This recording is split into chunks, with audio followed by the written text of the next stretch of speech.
صرف اس نیت سے عبادت کرنا کہ میرا فلاں کام ہو جائے، کیا یہ درست ہے؟ میرا خیال ہے اس سے مراد وہ ایکسٹرا آرڈنری عبادت لے رہے ہوں گے، فرض تو آپ نے پورے کرنے ہیں۔ رہا معاملہ کبھی انسان پہ مشکل وقت آئے اور وہ اللہ کی طرف رجوع لائے تو یہ اللہ کو پسندیدہ ہے، بلکہ قرآن پاک میں اللہ تعالیٰ نے اس چیز کا ذکر کیا ہے کہ انسان پہ جب مشکل وقت آتا ہے تو بڑی لمبی چوڑی دعائیں مانگتا ہے، لیکن جب کوئی مصیبت آتی ہے تو پھر مایوس ہو کر بیٹھ جاتا ہے۔ تو یہ جو دوسرے والا حصہ ہے نا، یہ ہماری اصلاح کے لیے ہے کہ آپ نے مایوس نہیں ہونا، لمبی دعائیں مانگنا یہ اللہ تعالیٰ کو پسندیدہ ہے، محبوب ہے، پلس یہ کہ اللہ تعالیٰ کی اپنے بندے سے خواہش ہے، اسی کے لیے اللہ کو تو کسی چیز کی حاجت نہیں، انسانیت کے لیے کہ وہ اسے مانگے۔ ادعونی استجب لکم، اے میرے بندو مجھ سے مانگو میں تمہیں عطا کروں گا۔ ان الذین یستکبرون عن عبادتی، جو لوگ میری عبادت سے یعنی دعا مانگنے سے تکبر کرتے ہیں، یعنی وہ مجھ سے دعا نہیں مانگتے، گویا کہ وہ تکبر کر رہے ہیں، میں ایسے لوگوں کو ذلیل و خوار کر کے جہنم میں داخل کروں گا۔ یعنی جو اللہ سے مانگتا ہے اللہ تعالیٰ اس سے خوش ہوتا ہے، اور جو نہیں مانگتا اللہ تعالیٰ اس سے ناراض ہوتا ہے۔ اس میں دو چیزوں کا خیال رکھنا ضروری ہے۔ ایک تو یہ کہ جامعہ ترمذی میں حدیث ہے، نبی صلی اللہ علیہ وآلہ وسلم نے فرمایا کہ جس شخص کی یہ خواہش ہو کہ اللہ تعالیٰ مصیبت اور پریشانی میں اس کی دعا قبول کرے تو اسے چاہیے کہ جب وہ آسودہ حال ہو اس وقت بھی اپنے رب کو یاد کیا کرے۔ یعنی یہ دعائیں آپ نے صرف مصیبت میں نہیں، عام حالت میں بھی مانگنی ہے تو قبولیت کے چانسز زیادہ ہیں۔ لیکن یہ بھی حقیقت ہے کہ انسان جب مصیبت میں ہوتا ہے تو اللہ کی طرف رجوع لاتا ہے، بلکہ اللہ تعالیٰ نے یہ مصیبتیں رکھی بھی اسی لیے کہ لوگ اللہ کی طرف پلٹیں۔ سورہ السجدہ میں اللہ تعالیٰ نے فرمایا کہ ہم دنیا کی زندگی میں بھی انہیں عذاب دیں گے تاکہ یہ اپنے رب کی طرف پلٹیں۔ تو تکلیف آنا، گھر میں کوئی بیماری، کوئی جوان موت، کسی قریبی شخص کی ڈیتھ، یہ بس اوقات انسان کو اپنی موت یاد دلاتی ہے اور انسان آخرت اورینٹڈ ہو جاتا ہے، ایک نیچرل چیز ہے۔ تو اللہ تعالیٰ کو یہ چیز پسند ہے کہ لوگ اسے مانگیں، دعائیں کریں۔ ساتھ ہی ساتھ یہ جو پبلک میں ایک چیز مشہور ہے کہ انسان کو عبادت جو ہے وہ اللہ کی محبت میں کرنی چاہیے، جہنم کے ڈر کی وجہ سے یا جنت کی لالچ میں نہیں کرنی چاہیے، یہ بھی بات مولا علی کی طرف منسوب لوگوں نے کر دی۔ اول تو انہوں نے یہ بات نہیں فرمائی، اور اگر فرمائی ہوگی تو وہ کسی اور کانٹیکسٹ میں۔ قرآن و سنت کی تعلیمات یہ ہیں جو سورہ سجدہ میں ہی آیا کہ اللہ تعالیٰ کے جو بندے ہیں وہ خوف اور طمع دونوں کے ساتھ اپنے رب کو پکارتے ہیں۔ خوف کس کا؟ آخرت کی جواب دہی کا، جہنم کے عذاب کا، اور طمع کس چیز کی؟ اللہ کی خوشنودی کی اور جنت کے حصول کی، کیونکہ جنت کی لالچ بھی اللہ نے دی ہے اور جہنم کا خوف بھی اللہ نے دلایا ہے۔ اگر کوئی شخص دوزخ سے ڈر کے یا جنت کے حصول کے لیے کوشش کرتا ہے تو وہ اللہ تعالیٰ کے وعدوں پر ہی عمل کر رہا ہے، کیونکہ یہ شیطان نے تو نہیں وعدے دلائے ہوئے۔ جنت میں اللہ کا دیدار ہونا ہے تو کس مسلمان کی خواہش نہیں ہے کہ وہ اللہ کا دیدار کرے؟ ہر ایک کی خواہش ہے کہ وہ دیدار کرے اور وہ جنت میں ہونا ہے۔ اس لیے یہ دو ایکسٹریمز ہیں۔ تو جب انسان پہ مشکل وقت آئے اس وقت اللہ کی طرف رجوع لائے، لیکن اس کے بعد پھر اللہ تعالیٰ نے قرآن پاک میں کئی جگہ یہ چیز ارشاد فرمائی ہے کہ جب ہم لوگوں کو عطا کرتے ہیں پھر وہ پیٹھ پھیر لیتے ہیں گویا کہ ہمیں کبھی پکارا ہی نہیں تھا۔ ایک یہ روش اللہ نے ذکر کی، اور ایک دوسری مشرکانہ کہ جب ہم ان کو سمندری طوفان سے بچا لیتے ہیں، سورہ یونس میں اسپیسیفکلی، باقی صورتوں میں بھی آیا، جب یہ کنارے پہنچتے ہیں تو پھر اور ہستیوں کو ساتھ شامل کر لیتے ہیں کہ ان ہستیوں کی وجہ سے ہم بچ گئے ہیں، اللہ کے ساتھ شرک کرنا شروع کر دیتے ہیں، حالانکہ بچایا اللہ نے تھا۔ سنن نبی داؤد میں، سنن نسائی میں وہ تفصیلاً حدیث ہے جس میں نبی اسلام نے فرمایا تھا کہ یہ 4 لوگ اگر غلاف کعبہ میں بھی لپٹے ہوں ان کو قتل کر دینا ہے، کیونکہ بڑے لیول کے مجرم تھے، عذاب استیصال اللہ تعالیٰ کی طرف سے آیا ان پر۔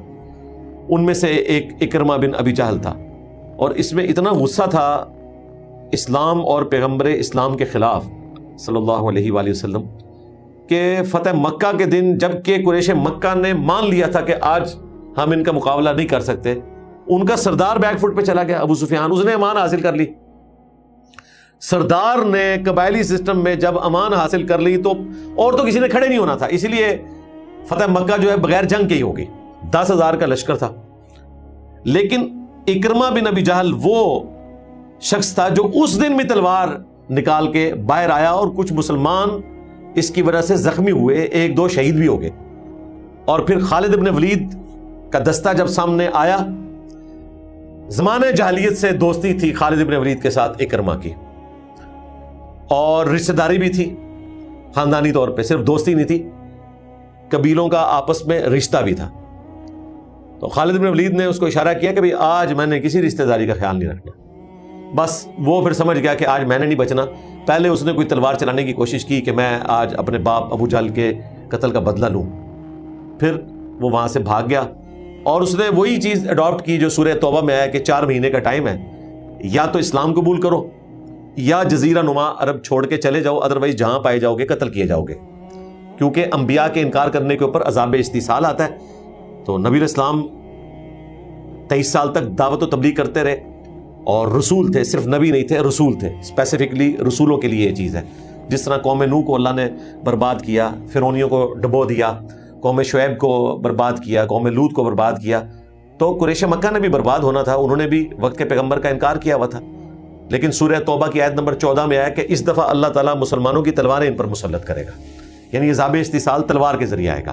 اسی کانٹیکسٹ میں سورہ توبہ کی وہ آیات نازل ہوئی تھی، اور پھر کہا گیا کہ 4 مہینے کے اندر آپ جزیرہ نما عرب چھوڑ کے چلے جاؤ اگر اسلام قبول نہیں کرنا، ادروائز عذاب آئے گا اور تمہیں قتل کیا جائے گا۔ تو اکرمہ بھی چلا گیا۔ سنن نبی داؤد سنن نسائی میں تفسیراً حدیث ہے، سمندری طوفان میں اس کی کشتی پھنس گئی، اور اس نے دیکھا کہ وہاں پر سب اللہ ہی کو پکار رہے ہیں، یعنی کوئی نہیں کہہ رہا کہ یا معین الدین چشتی پار لگا دے کشتی، یا بھاول حق بیڑا تھک۔ یہ میں اس لیے بول رہا ہوں کہ میرے استاد نے اس موقع پہ یہی بات کی تھی جب میں نے مولانا اسحاق صاحب رحمہ اللہ کا انٹرویو ریکارڈ کیا 23 مارچ 2012 کو۔ میری پہلی اور آخری ملاقات تھی ان سے۔ 40 questions of engineer Muhammad Ali Mirza with مولانا اسحاق رحمہ اللہ تعالی، یوٹیوب پہ رکھے ہوئے، ملینز آف پیپل نے دیکھی ہے ویڈیو۔ تو اس میں انہوں نے ایک جملہ بولا تھا، محمد علی بیٹا شرک میں تو ہمارے جو مسلمان ہیں یہ تو مشرکین عرب سے بھی بدتر ہو چکے ہیں، وہ تو پھر بھی سمندری طوفان میں اللہ کو پکارتے تھے، یہ تو کہتے ہیں یا بھاول حق بیڑا تک۔ ہاں، یہ مولانا اسحاق صاحب کے الفاظ ویڈیو میں ریکارڈ ہیں، تو یہ حقیقت بات ہے۔ اکرمہ بن ابی جہل نے جب دیکھا کہ یہاں پہ سب لوگ اللہ کو پکار رہے ہیں، تو انہوں نے کہا کہ تم لات منات اپنے بتوں کو کیوں نہیں پکارتے جن کی وجہ سے تم نے محمد سے جھگڑا کیا ہوا ہے صلی اللہ علیہ وآلہ وسلم۔ تو انہوں نے کہا کہ یہاں پہ وہ کام نہیں آتے، یہاں پہ صرف اللہ ہی کام آتا ہے۔ حقیقت یہ ہے کہ ہر جگہ اللہ ہی کام آتا ہے۔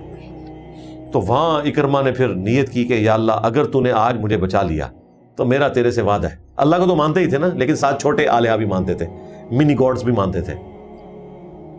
تو میں تیرے نبی کے ہاتھوں میں ہاتھ دے کر اسلام قبول کر لوں گا۔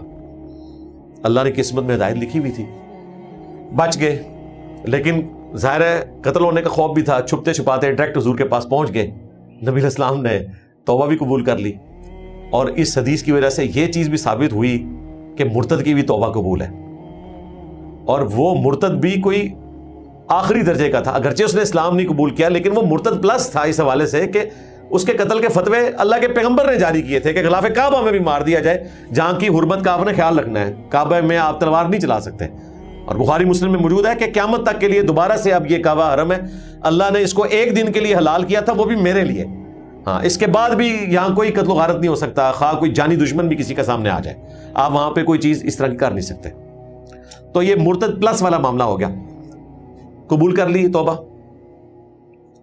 اور ایگزیکٹلی جو مرتد تھا وہ ساتھ دوسرا بندہ تھا ان 4 میں سے، عبداللہ بن سعد ابی سرہ، جو حضرت عثمان کا رضائی بھائی تھا، اس کو حضرت عثمان نے چھپا لیا، پھر حضور کے سامنے پیش کیا، نبی علیہ السلام نے چہرہ اقدس پھیر لیا، دوسری طرف سے آیا وہاں سے پھیر لیا، تیسری طرف سے حضرت عثمان آئے پھیر لیا، چوتھی دفعہ قبول کر لیا۔ پھر بعد میں آپ نے فرمایا کہ تم میں سے کوئی ایک بھی نہیں تھا جو اس کی گردن اتار دیتا، جبکہ میں نے اس کے قتل کا فتویٰ جاری کیا ہے اللہ کی وحی کی تائید کے ساتھ کہ یہ عذاب استحصال کا حصہ بنے گا۔ اور وہ مرتد تھا، کاتب وحی تھا، نبی علیہ السلام کی صحبت میں رہا، صحابی تھا، پھر بھی مرتد ہو گیا، اور سینئر کاتب وحی تھا، یعنی سینئر کاتب وحی بھی اگر غلط حرکتیں کرے تو وبال آ جاتا ہے، تو چھوٹے کاتب وحی تو پھر اس کے مقابلے میں کوئی چیز نہیں ہے نا۔ تو میں اشارتاً کچھ باتیں کر رہا ہوں۔ مرتد ہو گیا، توبہ قبول نہیں ہونی چاہیے تھی، نبی علیہ السلام نے قبول کر لی، اور اس کے بعد وہ اچھے مسلمان ثابت ہوئے۔ عبداللہ بن سعد ابی سرہ، اکا دکا چیزیں ان سے ہوئیں حضرت عثمان کے دور میں، اور اس کے بعد پھر معاملات اور طرف چلے گئے، وہ میں نے حضرت عثمان شہید کیوں ہوئے اس میں میں نے تفصیلاً اس کو بیان کیا۔ تو بال اس میں یہ پتہ چل گیا قتل مرتد والا بھی معاملہ حل ہو گیا کہ مرتد کی بھی توبہ قبول ہے، عبداللہ بن سعد ابی سرا کی ہوئی، اور مرتد پلس جو تھا ابو جہل کا بیٹا اکرمہ، اس کی بھی توبہ قبول، اور پھر اللہ نے ان کو اسلام میں مشکل سے کوئی 4-5 سال کی زندگی دی ہے۔ 13 ہجری کے اندر وہ جنگ یرموک میں پھر شہید ہو گئے۔ اور آج آپ دیکھ لیں باپ امت کا فرعون ہے اور بیٹا اکرمہ بن ابی جہل رضی اللہ تعالیٰ عنہ ہے، صحابی ہے، پوری زندگی حضور کی مخالفت، بس چند سال اسلام میں گزرے اور ہمیشہ کی کامیابیاں ان کا مقدر ہو گئی۔ تو یہ تقدیر کے معاملات ہیں۔